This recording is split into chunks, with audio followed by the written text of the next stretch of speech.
Good afternoon, ladies and gentlemen, and welcome to the Diversion Authority Finance Committee for February 26, 2025. Don, would you please call the roll? Mayor Dardis. Here. Mayor Mahoney. Here. Mayor Carlson. Mr. Steen. Here. Ms. Thompson. Here. Ms. Johnson. Here. Mr. Redlinger. Here. Mr. Grimberg. Mr. Grimberg. Here. Mr. Pepcorn. Here. Mr. Capitan. Here. Mr. Reitz. Here. And Ms. Madriga. Here. Quorum is present. Thank you. We have a quorum. Item number 3 is to approve the order of the agenda. It has been distributed in your packets. Grimberg moves. Second. A motion to approve by, And the minutes as well, Mr. Chair? pardon me? You want to approve the minutes as well? My apologies. I'll just follow his lead.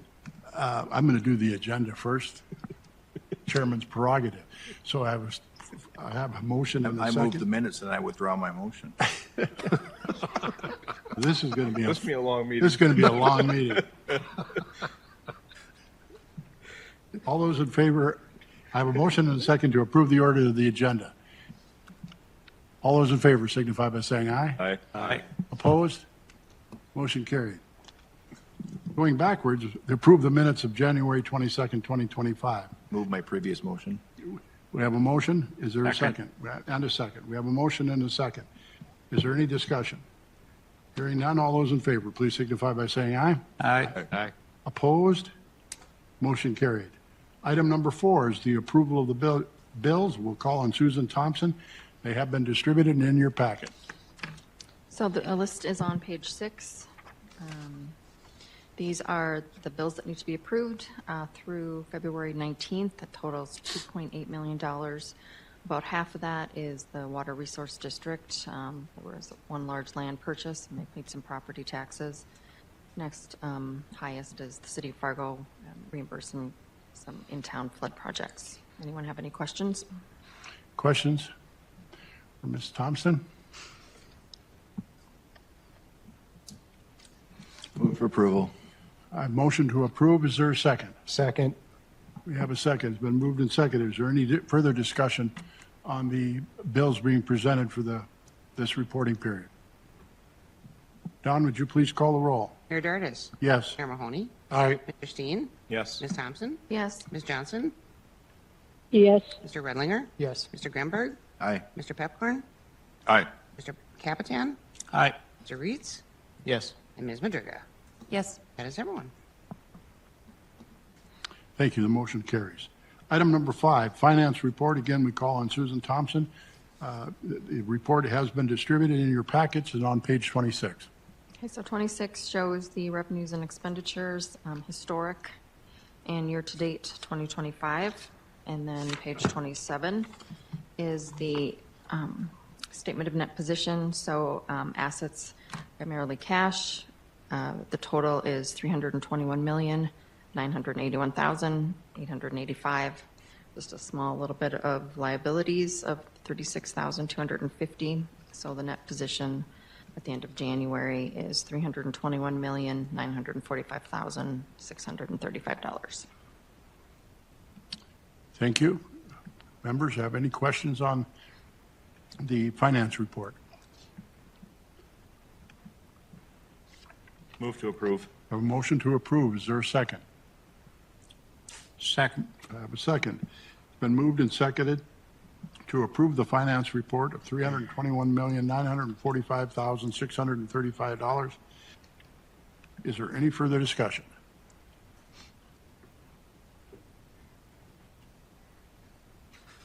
Hearing none. All those in favor, please signify by saying aye. Aye. Aye. Opposed? Motion carries. Item number 6 is the cash budget report. We call on Mr. Barthol. It's been distributed in your packets, and it's on page 55. Thank you, Mr. Chair, members of the committee. Before you is our cash budget. This does reflect the 2025 cash budget that was approved last month. And so you'll see those numbers before you in the left-hand column here. Our revenue does reflect $11.7 million of legacy bond fund draws. And so majority of that is continuing to spend down the legacy fund. We do have, at the beginning of the year, just $87 million left of those funds. We have also submitted another one that will show up in the next month's financial packet. And so we're down to about $60 million, $65 million left in that fund. You'll also see the sales tax. These are actually from November that were added in there. Those actually hit the books. If you recall, it's about a 2-month lag in the sales tax reporting. So those are basically from what we see and will carry into going forward. Just a note that way, the city of Fargo does tend to report things a little different than we do. We look at a calendar year cash in, cash out type basis.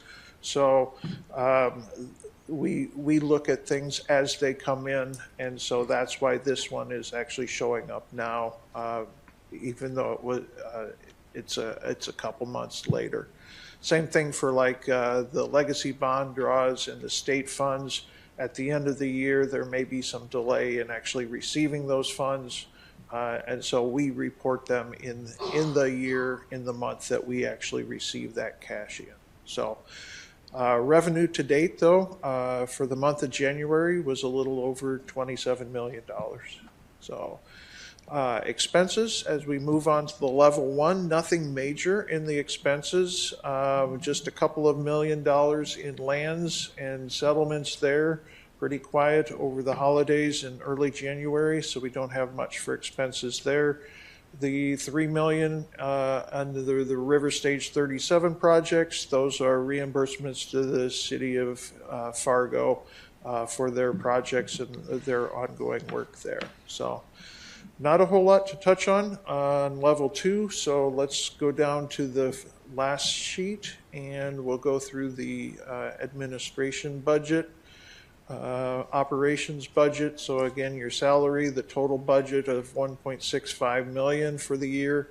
We're seeing salary and benefits of roughly just under 110 million, and then other office supplies and other expenses. So still on track under our projected budget for just that first month. So any questions? Any questions?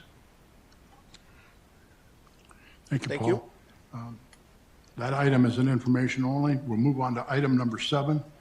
And the MOUs and agreements, we call on Mr. Shockley. It's on page 62 of the packet.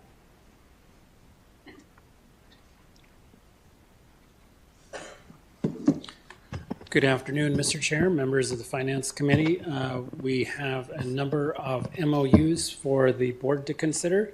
I would say on a positive note, we are slowly whittling down the final numbers of third-party MOUs, and so some of these have taken a little bit longer just due to some of the complexity and the longer-term relationship issues with the parties. So the first MOU for the committee's consideration is an MOU with Wilkin County and the Metro Flood Diversion Authority.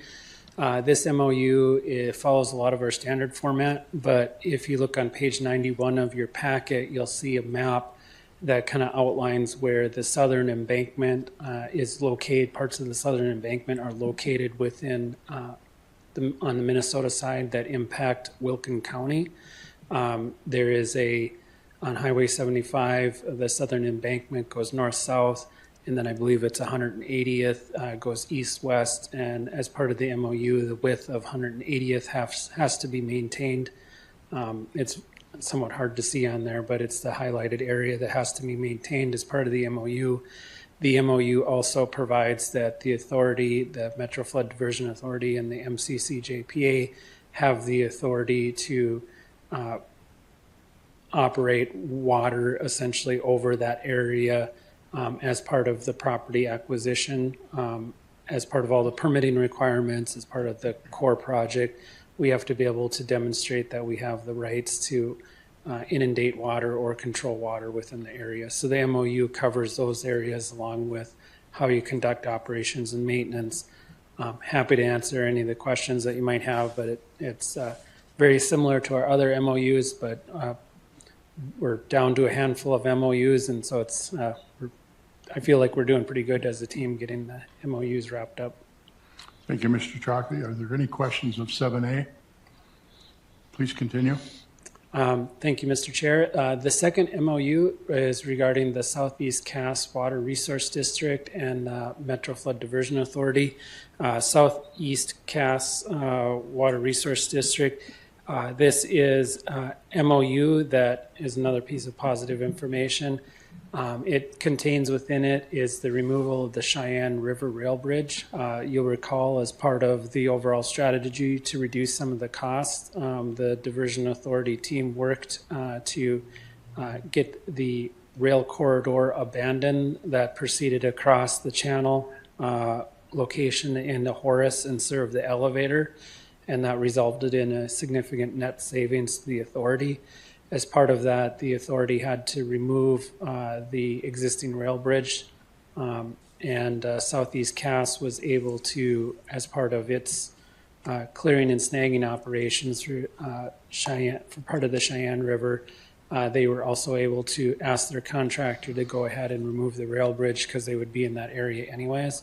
And so it's resulting in an overall savings to the program.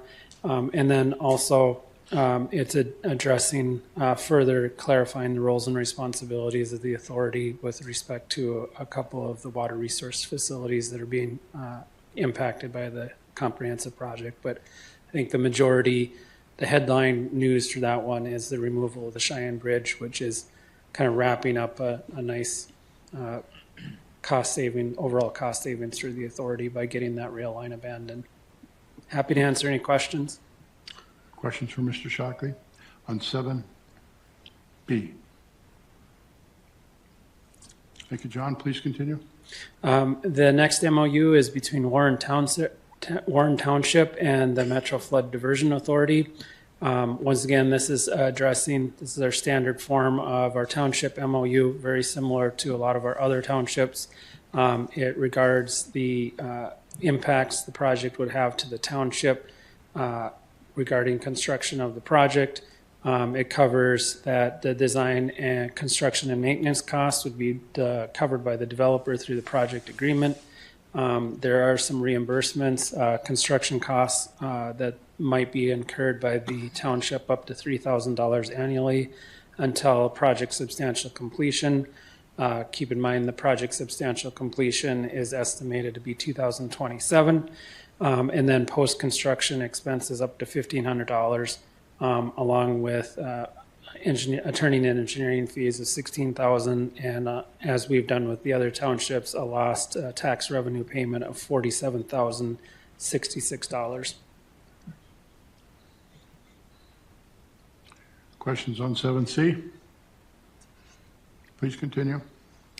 And then the final is that you'll recall that that agreement had been executed with MDU and the Savajos, and that was dated September 28th, 2023. This was to provide gas service to the Savajos relocation site. This letter is a housekeeping item. This is just official notification that we're going ahead and terminating that MOU. You'll recall that this site is going to now be served by Xcel Energy, and so the authority has executed a separate agreement and task order with Xcel in order to provide gas service to the Savajos at a lower cost. And so this is just a housekeeping item giving them notice that we're terminating the MOU. Thank you. Questions on 7D? Move to approve all 4 MOUs. Mayor Mahoney moves to approve item 7A, B, and C, and D. Is there a second? Second. I have a second by Commissioner Capitan. Been moved and seconded to approve the MOUs and agreements of 7A, B, C, and D. Is there any further discussion? Mr. Chairman, maybe want to spell out G because I know Commissioner Grinberg may have a conflict on the Excel one, or no? No conflict? Okay. The official one, I abstained last month to this is. Don, would you please call the roll? Mayor Jarvis, Yes. Mayor Mahoney, Aye. Mr. Steen, Yes. Thompson, Yes. Ms. Johnson, yes, Mr. Redlinger, Yes. Mr. Grenberg, Aye. Mr. Pepcorn, Aye. Mr. Capitan, Aye. Mr. Reeds, Yes. Ms. Madriga. Yes. Thank Yes. you, Don. The That's motion everyone. passes. Thank you, Mr. Shockley. Moving on to item 8, the Diversion Authority Board approval contracting actions. Again, we call on Mr. Barthol. They are on page 187, 189, 192, and 195 in the packet. So, thank you, Mr. Chair, members of the board. Before you today are 2 contracting actions and 1 for information. Kind of, again, a housekeeping type item. We'll go over the first one, and then if you have any questions, and then we can continue on that way. The first one is for JT Lawn Services and Landscaping. They are performing mowing and weed control. They've been an excellent contractor for the authority over the past couple of years. They've managed all of the properties that we are purchasing, homesteads, farmsteads, that way. They are providing mowing and snow removal services for us. This is to continue that work for existing and any new properties that we might acquire throughout the year. This is also to maintain the SE1 portion of the southern embankment and also the areas around the wild rice structure and the diversion inlet structure. So there's a significant amount of property there that they will be doing the maintenance of. We've also included some additional work in there for potential turnover of new projects and work that way. So all in all, it's a larger contract than what we've issued them before, but it is in line with what the level of effort and the amount of acres that they are mowing is significantly more, and so the rate is consistent with what they've done in the previous years. Are there any questions on this one? Questions? Anyone? Mr. Steen? Thank you. Say, Paul, so just sitting in the lands meeting here, we're talking about selling off a substantial portion of land, and we have excess lands that we're now selling as we go forward. Is there any adjustment to these contracts as that occurs? That, when we should no longer have to take care of that piece of property, is that adjusted accordingly? Correct. These are basically, the contract is split up into 7 different sections, and some of those that we think are going to be moving off are in one section, others that are coming on are in a separate section so that we can manage those individually.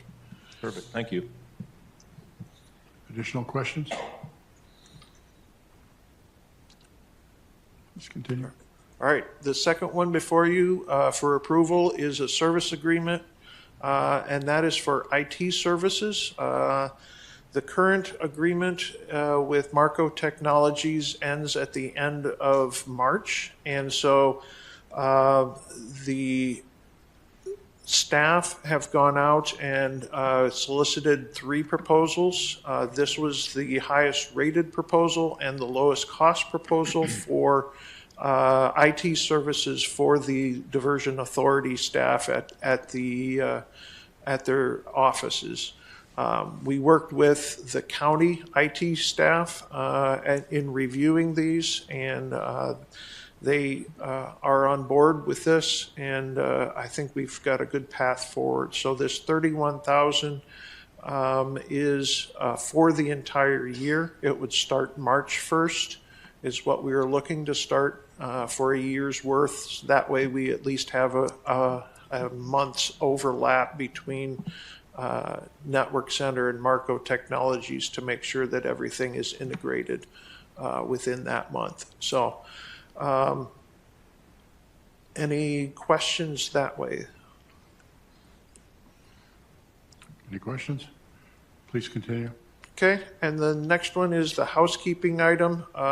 Within the Marco contract, if we choose to not work with them, we would provide a 30-day notice. That's within their contract. Otherwise, if we do not provide that 30-day notice, their contract automatically renews. So then they would be on through March 31st of 2026. So this would just be to provide that notice if the agreement with Network Center is approved. Any questions on that one? All right. Item C on 8C is not an actionable item, but A and B are. We can do them individually or as jointly together. What's your pleasure? Mr. Chair. Mr. Steen. I move to approve 8A and 8B as presented. Thank you. Is there a second, please? I'll second.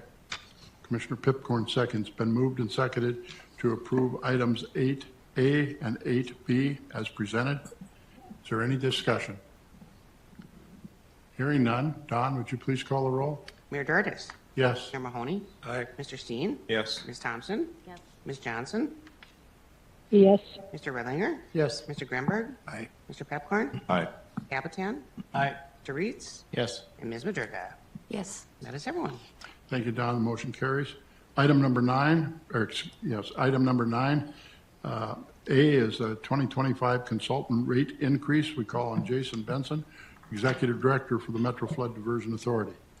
Good afternoon, Mr. Chair, committee members. So historically, the Executive Director has made the decision on what the consultant fee increase is annually. This year, it was delayed for the 2025 until now. Over the last several weeks, I've reviewed the last several years' worth of rate increases as well as the rate increase requests that we received. Most of the consultant firms and services have requested for a 3 to 5% increases based on looking at that historical information plus where we're at in the project as we near these last several years with a lot of these consultant firms, the 3% increase. And so what I'm recommending is the overall 3% increase if it's a new consultant in 2024, and for those that have been previous consultants to use the 2024 rate increase. And the recommendations there on the screen in front of you. With that, I would be open to any questions. Questions for Mr. Benson?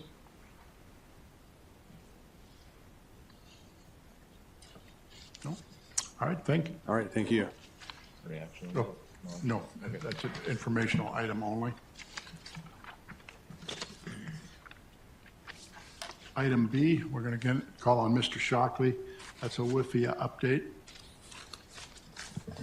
Thank you, Mr. Chair, members of the Finance Committee. I just wanted to briefly give the Finance Committee update regarding the WIFIA loan program. You'll recall back in 2021, we closed on the WIFIA loan.